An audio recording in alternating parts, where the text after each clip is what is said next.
Revisit books podcast में आपका स्वागत है, जहां हम किताबों को छोटी छोटी ज्ञान की बातों में बदलते हैं जिनका आप हर दिन उपयोग कर सकते हैं।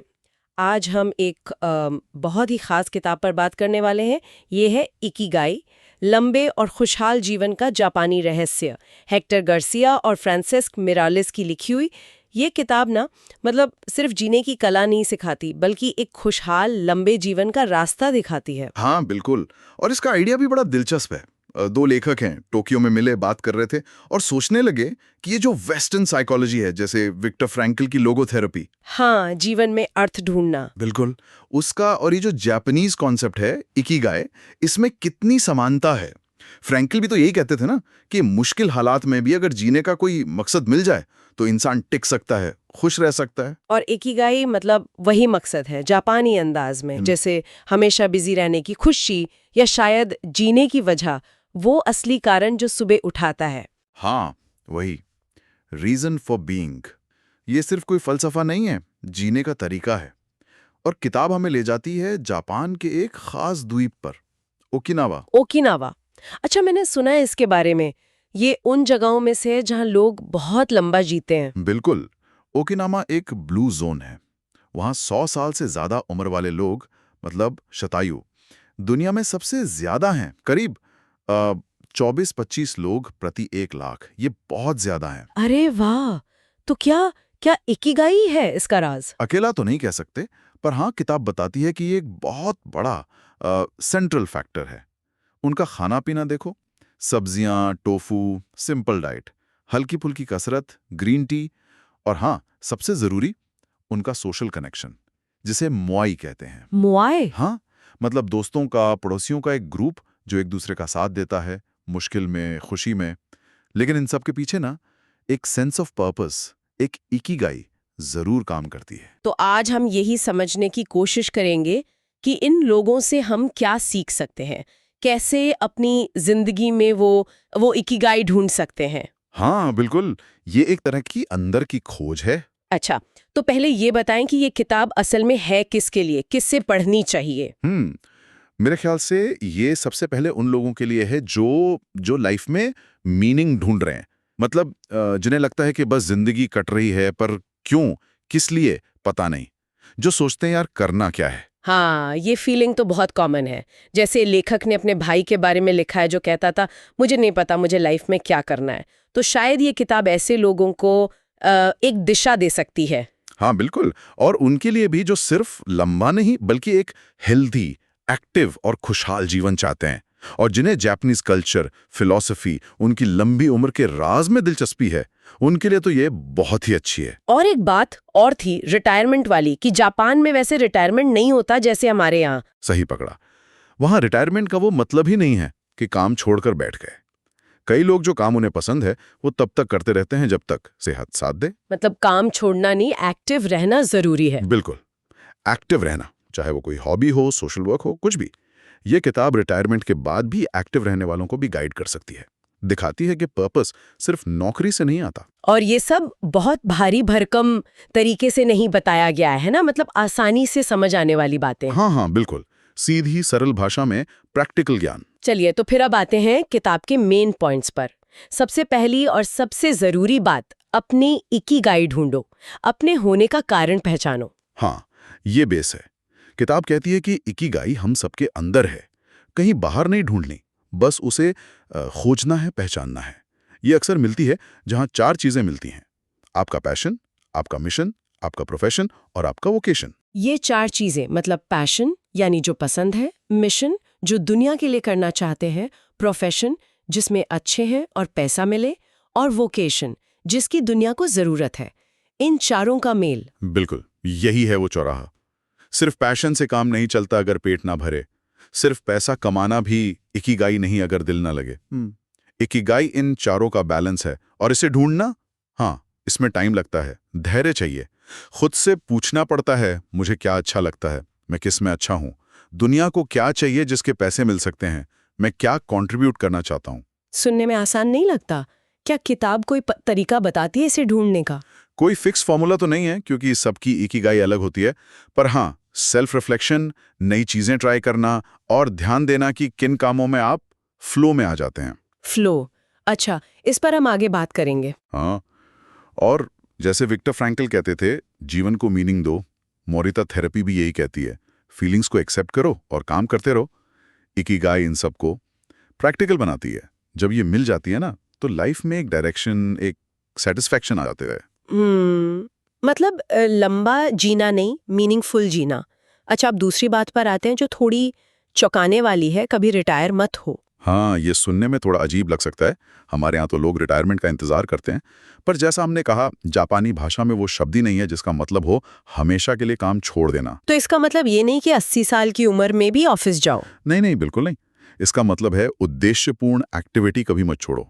मतलब हमेशा एक्टिव रहो। अच्छा, एक्टिव रहना, फिजिकली भी, मेंटली भी। हाँ, जैसे कई जापानी बुजुर्ग गार्डनिंग करते हैं, क्राफ्ट बनाते हैं, बच्चों को पढ़ाते हैं या कम्युनिटी में एक्टिव रहते हैं।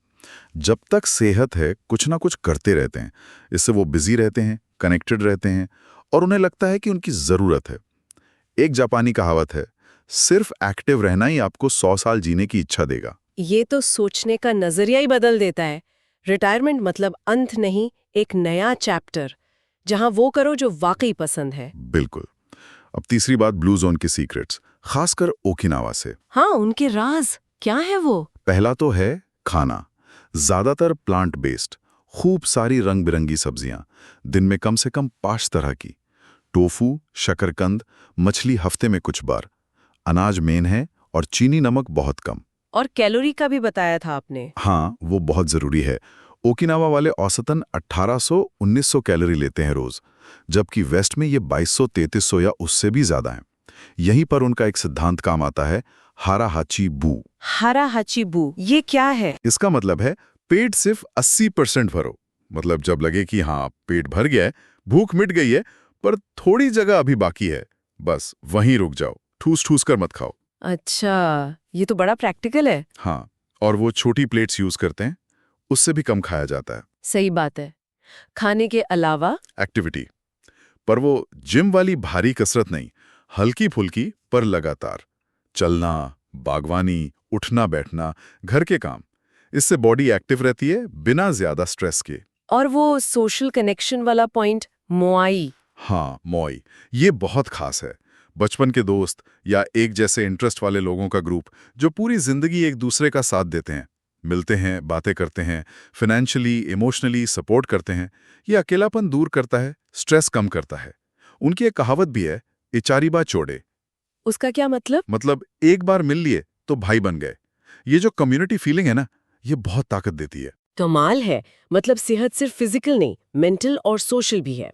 अच्छा, अब चौथी बात, फ्लो की स्थिति में जीना। ये फ्लो क्या बला है? फ्लो हम्म, एक कमाल की मेंटल स्टेट है। हम्म, मनोवैज्ञानिक मिहाई चिक्सेंट-मिहाई ने इसे पॉपुलर किया। हम्म, ये तब होता है जब आप किसी काम में इतने मग्न हो जाते हैं हम्म, कि टाइम का पता नहीं चलता, हम्म, आसपास क्या हो रहा है उसका पता नहीं चलता, भूख प्यास भूल जाते हैं, हाँ। बस उस काम में खो जाते हैं और मजा आता है। जैसे कोई पेंटर पेंटिंग करते हुए, या कोई म्यूजिशियन धुन बनाते हुए, या कोई कोडर कोडिंग करते हुए सब भूल जाता है। हाँ हाँ, बिल्कुल वही। ये वो मोमेंट है जब आप अपनी स्किल्स का बेस्ट यूज कर रहे होते हैं और एक चैलेंज फेस कर रहे होते हैं। किताब कहती है कि फ्लो का इकिगाई और खुशी से गहरा कनेक्शन है। जब आप फ्लो में होते हैं तो आप अपनी इकिगाई जी रहे होते हैं। तो इसे पाया कैसे जाए? कोई तरीका है? हाँ, कुछ टिप्स हैं। पहला, ऐसा काम चुनो तो थोड़ा चैलेंजिंग हो, न बहुत आसान न बहुत मुश्किल। दूसरा, एक क्लियर गोल हो, पता हो कि करना क्या है। तीसरा, और शायद आज के जमाने में सबसे जरूरी, एक बार में एक काम पर फोकस, मल्टीटास्किंग नहीं। डिस्ट्रैक्शन हटाओ, फोन बंद, शांत जगह। किताब में कोई उदाहरण है इसके? है ना? जैसे जापानी कारीगर होते हैं ताकुमी, मास्टर क्राफ्ट्समैन, सालों लगा देते हैं एक ही काम में और उसमें डूब जाते हैं। या स्टीव जॉब्स का जापानी क्राफ्ट के लिए पैशन, शेफ ज़ीरो ओनो का सुशी बनाने का डेडिकेशन, एनिमेशन वाले मियाज़ाकी का अपनी आर्ट में खो जाना। ये सब फ्लो के उदाहरण हैं। एक और शब्द था, माइक्रो फ्लो। हाँ, माइक्रो फ्लो, ये भी बड़ा इंटरेस्टिंग है।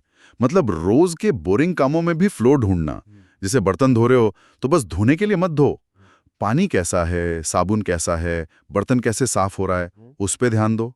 या चलते समय अपने कदमों पर, सांस पर, आसपास की आवाज़ों पर ध्यान दो। इन छोटे कामों में भी ध्यान लगाकर, थोड़ी चुनौती जोड़कर जैसे और अच्छे से करना या थोड़ा तेजी से करना, मजा लिया जा सकता है। वाह, ये तो रोज की लाइफ में भी खुशी ढूंढने का तरीका है।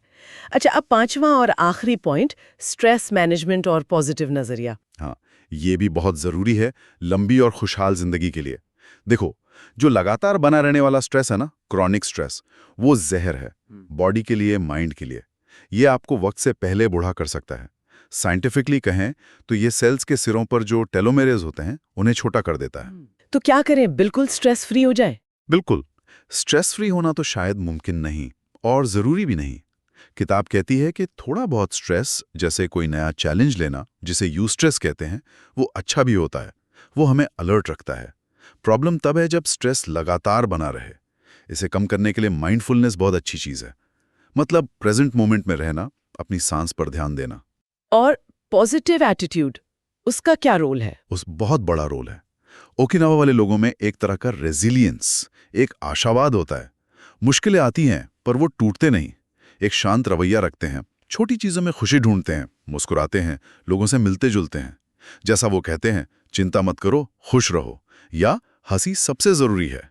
ये पॉजिटिविटी और इमोशनल अवेयरनेस सीधे सीधे अच्छी हेल्थ और लंबी उम्र से जुड़ी है। तो ये पांचों बातें, इकिगाई ढूंढना, एक्टिव रहना, ब्लू जोन से सीखना, फ्लो में जीना और स्ट्रेस मैनेज करके पॉजिटिव रहना, ये सब मिलकर एक पूरी तस्वीर बनाती हैं। हाँ बिल्कुल, ये कोई जादू की छड़ी नहीं, पर जीने का एक बैलेंस और उद्देश्य से भरा तरीका है जिसे कोई भी अपना सकता है, कोशिश कर सकता है। तो अगर हम पूरी बात को समेटें तो इस किताब का जो निचोड़ है वो क्या है? निचोड़ यही है कि इकिगाई सिर्फ एक फैंसी शब्द नहीं, ये हर इंसान के लिए मुमकिन है। ये वो जगह है जहां आपका पैशन, मिशन, प्रोफेशन और वोकेशन मिलते हैं। ये आपको सुबह उठने की एक वजह देता है, लाइफ को डायरेक्शन देता है और मुश्किल वक्त में भी आपको संभालता है। ये सिर्फ लंबी उम्र नहीं, बल्कि हर दिन को मतलब भरपूर जीने की बात है। और ये भी याद रखना होगा कि इकिगाई मिलना कोई एक दिन की बात नहीं, ये एक सफर है। बिल्कुल, ये एक खोज है। हो सकता है वक्त के साथ आपकी इकिगाई बदले भी।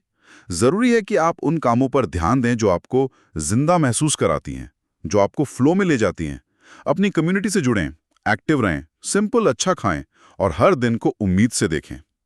छोटी शुरुआत करें, कोई हॉबी को टाइम दें, रोज 10 मिनट मेडिटेशन करें या खाने में वो हारा हाची बू ट्राई करें। ये वाकई सोचने वाली बात है कि क्या हम अपने रोज की भागदौड़ में उन चीजों के लिए टाइम निकाल रहे हैं जो सच में हमें खुशी देती है? हाँ, यही सवाल है जो ये किताब छोड़ जाती है।